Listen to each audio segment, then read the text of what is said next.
Hello, नमस्कार दोस्तों। आप सभी को हैप्पी न्यू ईयर और नए वर्ष की बहुत सारी शुभकामनाएं। देखिए, हर कोई जो होता है ना, बच्चे जो हैं, स्टूडेंट जो हैं, जो पर्सन है, उनका एक होता है कि न्यू ईयर रिजोल्यूशन लेने की बात हर कोई करते हैं। तो मैं आप सभी को बस इतना ही कहना चाहूँगा कि आप लोग आज के दिन यह रिजोल्यूशन लीजिए कि आप लोग नेक्स्ट जो 15 डेज है, मतलब 15 जनवरी तक पूरा खोरठा जो है ख़त्म कर देंगे।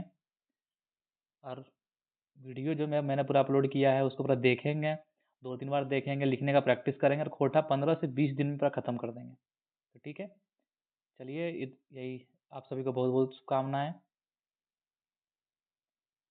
और जैसा कि जानते हैं आप लोग कि मैं क्या करता हूँ, जेपीएससी मेंस का जो पेपर 3 है खोटा, जो लैंग्वेज पेपर के रूप में है, उसके लेक्चर्स को लेकर के मैं आपके साथ समझ लाता हूँ। आज तक हम लोगों ने 28 लेक्चर्स को देख चुका है। आज हमारा लेक्चर नंबर 29 है। और आज का जो टॉपिक है वो है यात्रा वृत्तांत। खोटा सी साहित्य का बहुत इंपॉर्टेंट टॉपिक है। इससे जनरली जो है क्वेश्चन देखे गए हैं प्रीवियस यूपीएससी के जो एग्ज़ाम्स हुए उसमें, जेपीएससी के जो एग्ज़ाम्स हुए उसमें। तो चलिए बिना विलम्ब किए डिस्कशन को हम लोग स्टार्ट करते हैं। तो डिस्कशन को स्टार्ट करने के पहले आप सभी को, जिनको भी इस डिस्कशन का पीडीएफ चाहिए, उनको क्या करना है, यह जो स्कैनर दिख रहा है आपको, स्कैन करके मेरे टेलीग्राम ग्रुप में जुड़ जाना है, जिसका नाम क्या है, जिसका नाम है @JRank71 प्रशांत राज 05, @JPSC Rank 71 प्रशांत राज 05। तो आपको ये सर्च करके जुड़ जाना है। और जो बच्चे मेरे साथ पढ़ते, हम शुरू से जुड़े हुए हैं, उनको पता है कि मैं अपना डिस्कशन स्टार्ट करने के पहले सिलेबस के साथ स्टार्ट करता हूँ, और हम लोग देखते चलते हैं कि हमारी क्या क्या चीज़ें कंप्लीट हो गई हैं। तो चलिए देखते हैं हम लोग। तो खोटा भाषा और साहित्य, इसका जो खोटा भाषा खंड है वो पूरा हो चुका है हमारा। खोटा लोक साहित्य भी हमारा हो चुका है, ये पूरा हो चुका है। खोटा शिष्ट साहित्य देख रहे हैं, जिसमें हम लोगों ने क्या क्या कर लिया है, आदिकाल, मध्यकाल, आधुनिक काल, मतलब छोटा साहित्य का काल विभाजन देख लिया है। खोटा पद्य साहित्य का उद्भव और विकास देख लिया है, गीत कविता वगैरह है। हम लोग देख रहे हैं खोटा गद्य साहित्य, जिसमें लोग कहानी, उपन्यास, नाटक इत्यादि देख चुके हैं। अब हम लोग देखेंगे यात्रा वृत्तांत, आज देखेंगे, कल जीवनी देख लेंगे। ऐसे ही करके सारी चीज़ें हमारी कंप्लीट हो जाएंगी, ठीक है। तो इस प्रकार देख सकते हैं कि एक बहुत बड़ा जो पार्ट है, लगभग 70% जो खोटा का पार्ट है वो हमारा कंप्लीट हो चुका है। और 10-15 लेक्चर्स इसके बाद लगेंगे और पूरा खोटा आपका ख़त्म हो जाएगा। तो चलिए आज का डिस्कशन हम लोग स्टार्ट करते हैं।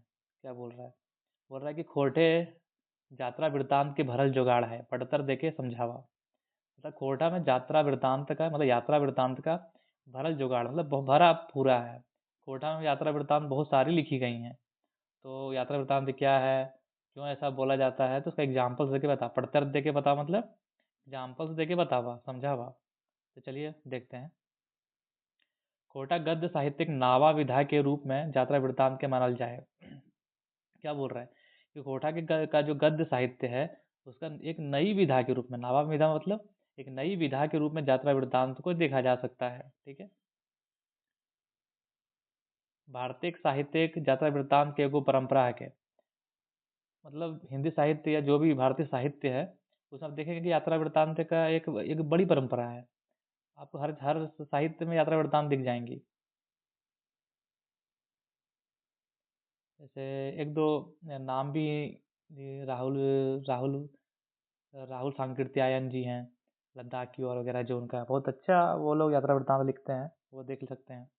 जकर विदेशी यात्री के लतायरे यात्रा वृत्तांत लिखला। भारतीय साहित्य में भी यात्रा वृत्तांत देखा गया है, और इसमें विदेशी साहित्य मेनली जो है वो भारत का यात्रा वृत्तांत लिखता है। नामजद का साहित्यकार गोविंद त्रिगुणायत के अनुसार, जो नामजद का साहित्यकार जो है, मतलब प्रसिद्ध साहित्यकार गोविंद त्रिगुणायत, उनके अनुसार क्या है कि यात्रा वर्णन या यात्रा वृत्तांत लेखक व साहित्यकार के उभार है।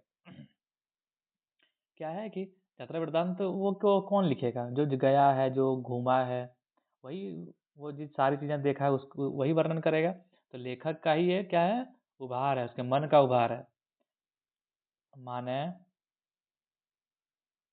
लेखक व साहित्यकार नाना दृश्य अपन हृदय राखे है, अकर जखन यात्रा पूरा कर ले है तखन दिरीस और भाव के अपन लेखनिक मैदे उकेड़ दे है। क्या बोलने चाह रहा है? बोलना चाह रहा है कि लेखक और साहित्यकार जो है अपने अपने यात्रा के दौरान बहुत सारा नाना प्रकार के दृश्य, मतलब विभिन्न प्रकार के दृश्य अपने हृदय में संजोए रखते हैं। अब उनका जब यात्रा जो खत्म हो जाता है, तब वो अपने दृश्य और भाव को जो उन्होंने देखा है उसको लेखनी के रूप में उकेरने का प्रयास करते हैं। इसे क्या कहते हैं? यात्रा वृत्तांत कहा जाता है। ठीक है, अब एग्जाम्पल देख सकते हैं यात्रा वृत्तांत के पढ़तेर में। यात्रा वृत्तांत के पढ़तेर में ये पहला है दार्जिलिंग और गंगटोहेक यात्रा, डॉक्टर चतुर्भुज साहू जी का, बहुत इंपॉर्टेंट, बहुत ज़्यादा फेमस ही खोरठा में है दार्जिलिंग और गंगटोहेक यात्रा, डॉक्टर चतुर्भुज साहू। फिर है छोड़म नागपुर नैनीताल, छोड़म नागपुर नैनीताल ओहदार जी। अमर नेत्रहाट यात्रा विनोद कुमार जी। पांडुरी जी खोजे 3 दिन, पांडुरी जी खोजे 3 दिन जो किसने लिखा? प्रदीप कुमार दीपक जी ने लिखा है। सकरी नदी कछार, ये लिखा श्रीनाथ मानिक जी ने। गंगा सागर अंडमान की यात्रा पंचम महतो जी ने लिखा है। फिर से देखते हैं क्या क्या है। दार्जिलिंग आर गंगटोहेक यात्रा doctor Chaturbhuj Sahu. Chota Nagpur Nainital doctor B N Avadhar ji. अमर नेत्रहाटक यात्रा डॉक्टर विनोद कुमार जी। पांडुरी जी खोजे 3 दिन प्रदीप कुमार दीपक जी। फिर है सकरी नदी कछार श्रीनाथ प्रमाणिक जी। गंगा सागर और अंडमान पंचम महतो जी। तो देखते हैं खोटा यात्रा वृत्तांत के कई गो पढ़तर बैठाए, मतलब बहुत सारा एग्जाम्पल दे सकते हैं। डॉक्टर चतुर्भुज साहू जी भी आपन अनुभव सहज रूपे मानव विज्ञानी रूप में देखवलात। उसी प्रकार डॉक्टर चतुर्भुज साहू जी भी है अपने अनुभव को सहज रूप में और मानव विज्ञानी के रूप में दिखाने का प्रयास करते हैं। इनकर यात्रा वृत्तांत के एगो प्रसंग देखल जाए पारे। इनका जो यात्रा वृत्तांत है दार्जिलिंग और गंगटोहेक यात्रा, तो उसका एक प्रसंग देख सकते हैं हम लोग, जैसे एग्जाम्पल के लिए। जैसन बहुत जन के मालूमो हो तो कि दार्जिलिंग के चाय बड़ा नाम जयजयकार चीज है। क्या बोलता है कि जैसे बहुत लोग को पता होगा, बहुत जन के मालूम हो तो मतलब बहुत जो को पता होगा कि दार्जिलिंग का चाय जो है बहुत ज्यादा बहुत प्रसिद्ध है। छुआ सब अद्भुत स्वाद पाए के पाए के चाय के घूरी घूरी सूंघे लागला। तो क्या बोलता है कि छुआ सब मतलब जो बच्चा लोग है वो अद्भुत स्वाद पा करके चाय को बार बार सूंघने लगा। ठीक है, हाँ मैं बनाए दिलिए कि यह सिक्किम जकर हम हमें बताए दिलिए कि यह सिक्किम जकर आगुए पेनिसिलिन दवाई के नाम जजका फैक्ट्री बनल है। तो मैंने छुआ लोग को क्या बता दिया कि यही सिक्किम है, इसके आगे जहाँ पे पेनिसिलिन वगैरह का नाम जज का फैक्ट्री है, दवा का फैक्ट्री है। और सिक्किम में फले के रस के मोइद दारू बने हैं। सिक्किम में क्या है कि पेनिसिलिन का दवा भी बनता है और सिक्किम में फल का रस का दारू भी बनता है, मोइद। डॉक्टर बी एन औधार, वो तो हो गया एक चतुर्भुज साहू जी का। और डॉक्टर बी एन औधार जी का एक है नैनीताल यात्रा। नैनीताल यात्रा के कुछ अंश देखल जाए पारे डॉक्टर बी एन औधार जी का। उसका एक कौन सा यात्रा का? नैनीताल यात्रा के कुछ अंश, नैनीताल यात्रा के कुछ अंश। क्या अंश है? घाटी जब शुरू हो जाए पहाड़े के ऊपर हमने दौड़े छोड़ के रेंगे के लागला। मतलब कि जब घाटी शुरू हो जाती है ना, तो पहाड़ पे हम लोग दौड़ना छोड़ के रेंगना चालू करते हैं, तो हमारी स्पीड धीमी हो जाती है क्योंकि स्लोप बढ़ जाता है। दाहिने बाटे सैकड़ों फीट गढ़ा खाए और ऊंच ऊंच सराय सखुआ गाछ, मतलब दाहिनी तरफ जो है सैकड़ों फीट गड्ढा है, खाई है, और क्या है और उस खाई में सखुआ गाछ मिल जाएगा, साल का पेड़ मिल जाएगा। ऐसन बुझा है कि लोहा खंभा के नियर सखुआ गाछ के गहराई नापेले। और ऐसा लगता है कि उस गहराई में सखुआ गाछ जो लोहा के खंभा के जैसा टिका हुआ है और गहराई को नाप रहा है। तैयो बकरे तैयो बकरे ले पार भय के सरग के छुए ले खोजे है। मतलब कि वहां से उत्पन्न होता है, उस घाटी से, उस खाई से, वहां से लेकर के वो स्वर्ग को छूने का लगता है कि सखुआ गाछ छू रहा है। हम माने मन सखुआ गाछ के गुला के आदर भावे ना माथा नवा देही। तो हम क्या किए? आदर सम्मान पूर्वक सखुआ गाछ की महानता को, इस अविलंब स्वभाव को, इस महत्तम स्वभाव को देख करके हम मन ही मन भावपूर्वक सखुआ गाछ के संदर्भ में शीश झुकाते हैं। ये कौन कहते हैं? रबी नवराज जी कहते हैं। ठीक है, ये तो 2 एग्जांपल्स देख लिए हम लोग, प्रसंग भी देख लिए। अब प्रवृत्ति देखते हैं क्या क्या है। यात्रा वृत्तांत की प्रवृत्ति। एखन तक जे यात्रा वृत्तांत लिखल गेल है, ओकर में ढेर सभे दर्शनीय स्थल खूबे यात्रा भेल है। बोलता है कि अब तक जितना भी यात्रा वृत्तांत लिखा गया है उसमें बहुत सारा दर्शनीय स्थल को देखा जा सकता है। कहीं कहीं धार्मिक यात्रा के टवान मिलो है। बोलता है कहीं कहीं जो है धार्मिक यात्रा का भी हम लोग स्पष्ट ये देख सकते हैं, स्पष्टीकरण देख सकते हैं। कहल जाए पारे तो यात्रा वृत्तांत की प्रवृत्ति हकाय देशाटन और प्रकृति के दर्शन।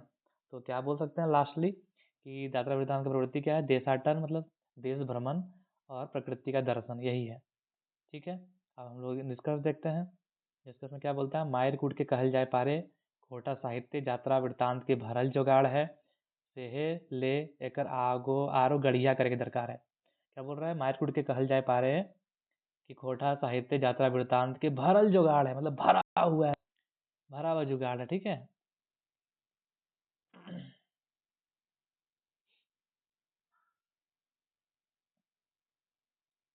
तो भरा हुआ जुगाड़ है, इसलिए क्या हम लोग करना है? इसलिए करना हम लोग को ये है कि इसको और गढ़िया मतलब और अच्छा बनाने का प्रयास हम लोग कर सकते हैं। ठीक है, तो ये रहा आज का डिस्कशन। जिन भी बच्चों को ये पूरा पसंद आया हो तो तुमको क्या करना है? इस डिस्कशन को लाइक करना है, पूरा शेयर करना है और सब्सक्राइब करना है चैनल को। और जिनको भी इस डिस्कशन का पूरा पीडीएफ चाहिए, देखो यहाँ पे आपको ब्लर दिख सकता है, लेकिन आपको जो पीडीएफ मिलेगा वो उसमें सारी चीज़ें क्लियर दिखेंगी आपको। तो इस स्कैनर को स्कैन करके मेरे टेलीग्राम ग्रुप में जुड़ सकते हैं और पीडीएफ को प्राप्त कर सकते हैं जी। और मेरे टेलीग्राम ग्रुप का नाम क्या है? @JPSC रैंक 71 प्रशांत राज 05। तो ठीक है, चलिए आज के लिए इतना ही, धन्यवाद। और फिर से आप सभी को नववर्ष की हार्दिक शुभकामनाएं। जय जोहार, जय झारखंड।